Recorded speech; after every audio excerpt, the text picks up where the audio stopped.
अस्सलाम वालेकुम स्टूडेंट्स, कैसे हैं आप? उम्मीद है खैरियत से होंगे।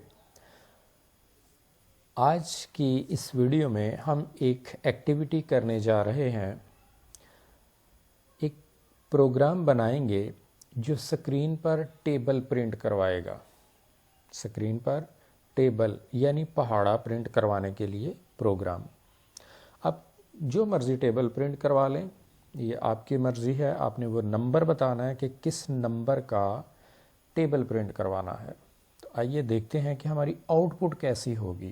पहले आउटपुट देख लें, फिर प्रोग्राम बनाएंगे।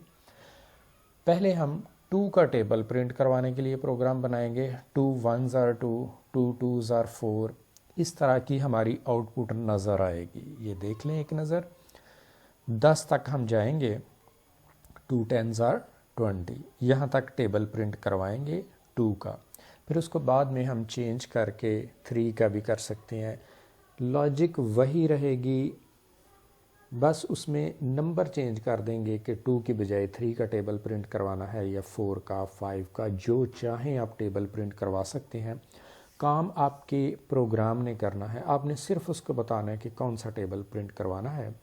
ये टेबल प्रिंट करवाने के लिए हम एक लूप चलाएंगे और वो लूप सारा काम करेगा। छोटा सा प्रोग्राम है और ये बहुत इम्पॉर्टेंट प्रोग्राम है। ये तकरीबन हर प्रोग्रामिंग लैंग्वेज में ये प्रोग्राम सिखाया जाता है स्टूडेंट्स को। तो आइए स्टार्ट करते हैं, चलते हैं डेव की तरफ।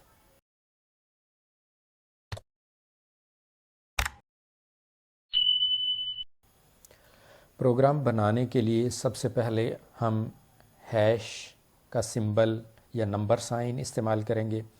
उसके बाद कीवर्ड है इंक्लूड, फिर एंगल ब्रैकेट के अंदर हम हेडर फाइल का नाम लिखेंगे stdio.h। इसी तरह नंबर साइन, फिर इंक्लूड, उसके बाद एंगल ब्रैकेट के अंदर दूसरी हेडर फाइल का नाम लिखा con.io.h। हमने इस प्रोग्राम में 2 हेडर फाइल्स इंक्लूड की। ये हेडर फाइल्स क्यों शामिल की जाती हैं प्रोग्राम में, इसकी थोड़ी सी हिस्ट्री समझ लें कि प्रोग्राम को छोटे मैनेजेबल हिस्सों में डिवाइड किया जाता है जिन्हें फंक्शंस कहा जाता है। फंक्शंस 2 तरह के हैं, बिल्ट इन फंक्शंस और यूज़र डिफाइंड फंक्शंस।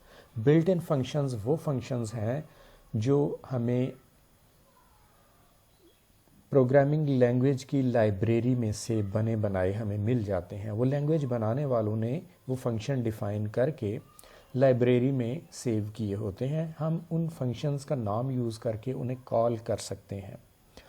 तो हमने अपने प्रोग्राम के अंदर यहाँ पर जो फंक्शन यूज़ करने हैं वो फंक्शन मौजूद हैं इन हेडर फाइल्स के अंदर।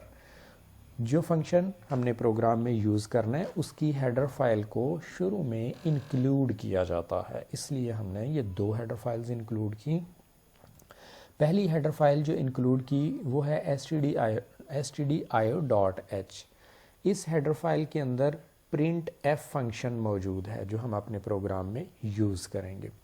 दूसरी हेडर फाइल जो मैंने इंक्लूड की वो है con.io.h। इस हेडर फाइल के अंदर फंक्शन मौजूद है गेट कैरेक्टर।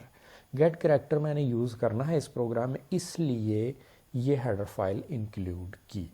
ये थी हेडर फाइल्स की लॉजिक। उसके बाद हमारा मेन फंक्शन आ जाता है। हर प्रोग्राम का अहम हिस्सा है मेन फंक्शन। ऊपर जहाँ पर हमने हेडर फाइल्स इंक्लूड की, इसको हेडर सेक्शन या लिंक सेक्शन कहा जाता है। उसके बाद प्रोग्राम का दूसरा हिस्सा आ जाता है मेन फंक्शन, और फिर हर प्रोग्राम का तीसरा हिस्सा है मेन फंक्शन की बॉडी। इस ब्रैकेट के अंदर हम अपना सारा प्रोग्राम लिखेंगे, वो मेन फंक्शन की बॉडी कहलाती है। तो अब हम आ गए मेन फंक्शन की बॉडी के अंदर। यहाँ टेबल प्रिंट करवाने के लिए हम एक लूप यूज़ करेंगे। उस लूप से पहले हम कुछ डिक्लेयर कर लें। इंट n वो नंबर है जिसका हमने टेबल प्रिंट करवाना है। पहले हम 2 का टेबल प्रिंट करवाना चाहते हैं तो n = 2 लिख लिया हमने। अभी हमने 2 का टेबल प्रिंट करवाना है, बाद में चेंज करके बाकी टेबल्स भी प्रिंट करवाएंगे। और एक हमने वेरिएबल डिक्लेयर किया i। आई कौन सा वेरिएबल है? ये काउंटर वेरिएबल है जो हम फॉर लूप में यूज़ करेंगे। इसके बाद आ गया हमारा for loop. For I equal 1, table हमने शुरू करना है 1 से लेकर 10 तक हमने चलाना है टेबल को। आई मसावी 1, आई लेस देन इक्वल कहाँ तक जाना है? 10 तक। ठीक हो गया जी। और इसके बाद आ जाता है इंक्रीमेंट आई प्लस प्लस, ब्रैकेट को क्लोज कर दिया। अब ये फॉर लूप देखें, इसके कितने हिस्से हैं? आई मसावी 1, ये है इनिशियलाइजेशन, यानी लूप कहाँ से स्टार्ट होगा? 1 से। आई लेस देन इक्वल 10, ये कहलाती है कंडीशन कि लूप हमारा कहाँ तक जाएगा, कब तक हमारी कंडीशन ट्रू है और कहाँ जाके फॉल्स होगी, 10 तक जाएगा। उसके बाद आई प्लस प्लस, यहाँ इंक्रीमेंट या डिक्रीमेंट किया जाता है, यहाँ हम इंक्रीमेंट कर रहे हैं। इसके बाद आ गई फॉर लूप की बॉडी। यहाँ स्टार्ट हो रहा है फॉर लूप, इसकी बॉडी के अंदर हमने प्रिंट एफ स्टेटमेंट या फंक्शन यूज़ करना है जो हमारी आउटपुट स्क्रीन पर दिखाएगा। यहाँ पर हम देंगे फॉर्मेट स्पेसिफायर डी। पहले हमने शो करवाना है 2, तो उसका फॉर्मेट स्पेसिफायर डी है। इसके बाद शो करवाना चाहते हैं ज़रब या क्रॉस की अलामत। उसके बाद फिर आ जाएगा 2 मल्टीप्लाई 1, 1 भी एक इंटीजर है, ये उसका फॉर्मेट स्पेसिफायर आ गया। उसके बाद इक्वल आना चाहिए, ये इक्वल शो करेगा। इक्वल के बाद फिर जवाब इंटीजर की शक्ल में दिखाएगा, तो उसके लिए फिर फॉर्मेट स्पेसिफायर डी आ गया। यहाँ पर हमारी वो चीज़ें पूरी हो गई। इसके बाद हम चाहते हैं कि हर बार जवाब न्यू लाइन पर, हर लाइन यानी न्यू लाइन पर चला जाए, तो उसके लिए \n हमने इस्तेमाल किया जो कि न्यू लाइन पर ले जाएगा।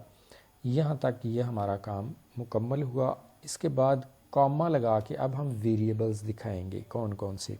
पहले n वेरिएबल आएगा, उसके बाद आएगा i, और उसके बाद जवाब दिखाया जाएगा किसका? n और i को मल्टीप्लाई करके, n मल्टीप्लाई i, इसका जवाब दिखाएगा। यहाँ पर ब्रैकेट को क्लोज़ किया, सेमीकोलन लगाई, और इसके बाद हमने क्लोज़ कर दिया फॉर लूप की बॉडी को।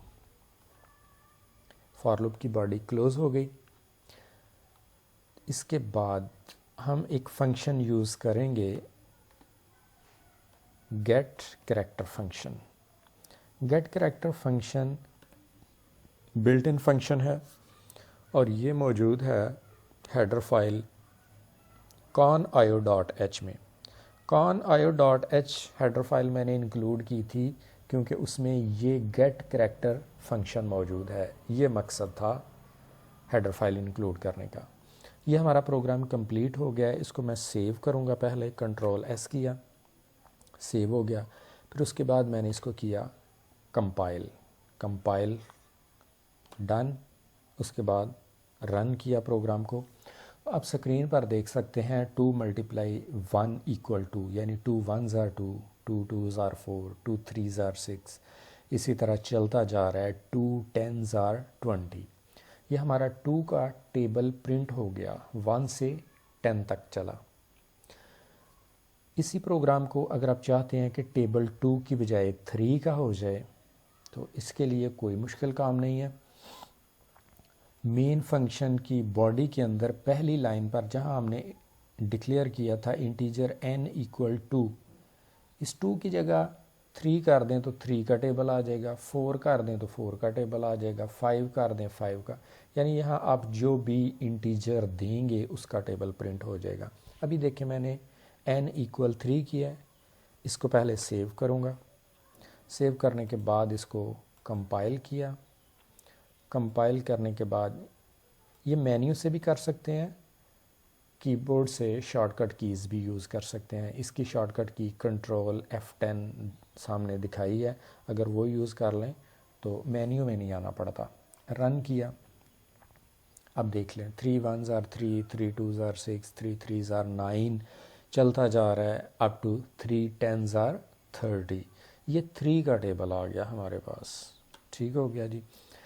अगर आप यहाँ 3 की बजाय कोई और मसलन 6 का टेबल प्रिंट करवाना चाहते हैं तो 6 दे दिया मैंने, इसको सेव किया, कंपाइल किया, उसके बाद रन किया, तो स्क्रीन पर आप आउटपुट देख सकते हैं 6 का टेबल प्रिंट हो गया। अब एक और चीज़ जो मैं आपको दिखाना चाहूँगा, फॉर लूप में आ जाए। लूप चल रहा है 1 से 10 तक, यानी ये टेबल 1 से 10 तक प्रिंट हो रहा है। मैं चाहता हूँ टेबल 20 तक प्रिंट हो, तो 10 की बजाय यहाँ लिख दें 20। अब 6 का टेबल प्रिंट होगा, ये लिखा हुआ n = 6। 6 का टेबल प्रिंट होगा, 1 से लेकर 20 तक जाएगा। इसको सेव करना है। सेव करना ज़रूरी है, अगर आप सेव नहीं करेंगे तो वो पिछले ही प्रोग्राम चल जाएगा। सेव करने के बाद कंपाइल और उसके बाद रन करना होता है। अब ये देखें हमारा 6 का टेबल प्रिंट हुआ है। 6 1s are 6, 6 2s are 12। कहाँ तक? 10 तक नहीं, 10 तक नहीं, अब 20 तक गया हमारा टेबल। 30 तक ले जाएं, 100 तक ले जाएं, 1000 तक ले जाएं, ये आपकी मर्ज़ी है। कंट्रोल आपके हाथ में है, आप जहाँ तक चाहें टेबल प्रिंट करवा सकते हैं। ये डिफरेंट वैल्यूज़ जो मैंने चेंज की कि पहले 2 का टेबल प्रिंट करवाया, 3 का करवाया, 6 का करवाया, फिर 10 तक करवाया, अब 20 तक करवा दिया। ये डिफरेंट चीज़ें करने का मकसद ये है कि लॉजिक की समझ आ जाती है, आपका कॉन्सेप्ट क्लियर हो जाता है कि ये क्या हो रहा है, इसको अगर चेंज करना है तो कैसे करना है। खाली बुक से, नोटबुक से या नोट्स वगैरह से खाली रट्टा लगा के प्रोग्राम को याद नहीं करना, अपने प्रोग्राम को समझना है, कॉन्सेप्ट क्लियर करना है, अपनी लॉजिक बनानी है, फिर आप प्रोग्रामर बन सकते हैं। इसकी अच्छे तरीके से प्रैक्टिस करें, डिफरेंट टेबल्स प्रिंट करवाएं, उनकी रेंज डिफरेंट कर लें, बहुत ज़्यादा प्रैक्टिस करें, फिर काम बनेगा। तो मुलाकात होगी अगली वीडियो में। खुश रहें, अपना ख्याल रखें। अल्लाह हाफिज़।